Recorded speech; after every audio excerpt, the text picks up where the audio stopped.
Welcome back to Brick by Brick. Today we're going to be going over how you can start investing in Lego as a Lego investing beginner.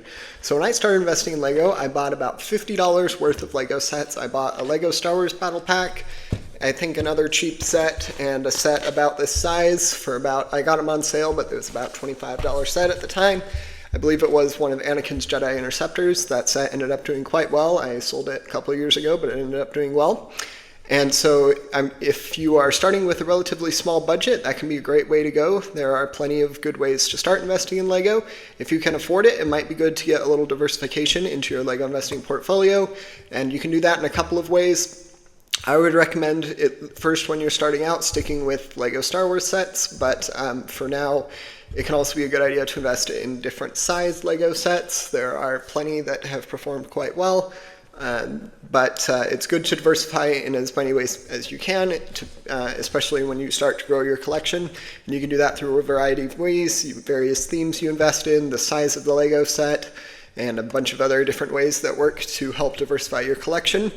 And another part is you have to be very patient in holding on to the Lego sets until they eventually retire and you're able to sell them. And to help kind of slow or speed up that process by a little bit, it's best to buy the sets right before they retire and then sell them because they're going to generally keep going up in value. So if you sell them right after they retire, there's generally a retirement jump in value for most Lego sets. And so that can be a decent time to sell it if you really want to just make a quick profit and put that money back into your Lego investing business. And that's another thing I'd recommend. I would recommend sticking with putting the profits back into a Lego investing business and just growing it until you have a Lego collection that is worth however much you think would be a good value to have worth of Lego. But that can be keeping track of the value of your sets can also be important. Make sure, I would recommend doing it through Brick Economy. There's a couple of ways you can do it. But it's not the perfect system, but it's been a relatively easy and informative way to help me track the value of my Lego investments. But anyhow, so you want to buy a variety of Lego investments. Generally, I would start with Star Wars and then start to expand a little bit. Some themes end up doing better than Star Wars, some end up doing worse, but generally it's a pretty safe, reliable theme to invest in.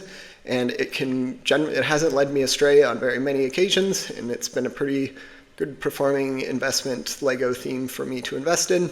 And then you also have to, and sometimes I've gotten a lot of comments of saying like, oh, why don't you just open the Lego sets instead of building them? And that is very possible to do. I've done that with plenty of sets. This set I opened and I'm currently building. But it's good to do a little bit of both. I think that the vast majority of the Lego sets I have are still new in box and retired, so I plan on selling them. But Lego investors aren't really keeping anybody from having a Lego set. In most cases, we are providing the opportunity for people who want to buy the set after it retires to be able to still get the full Lego experience with a sealed box and with all of the components of a Lego set in place, which can help, one, it'll help Lego investors make more money, but two, it supplies a need or a desire for people who still want to buy a Lego set, but are only able to buy it after it retires, and they are willing to pay a premium for it. But that can be some of the benefits of investing in Lego as a beginner. It takes a lot of practice and a lot of trial and error, but it can be a great field to start investing in. Feel free to let me know if you have any questions, and don't forget to like and subscribe. Thanks. Bye.